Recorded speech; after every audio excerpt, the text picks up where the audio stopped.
để thao tác vệ sinh máy thì các bạn nên tắt nguồn.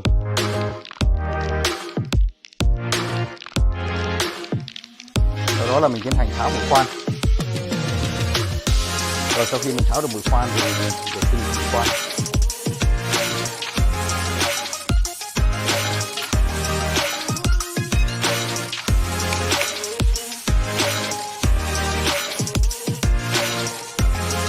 Tiếp theo là đến cái bước cuối cùng, là một bước đơn giản nhưng mà theo mình đó là một bước rất là quan trọng và nhiều người là không nhìn đến là nó quan trọng.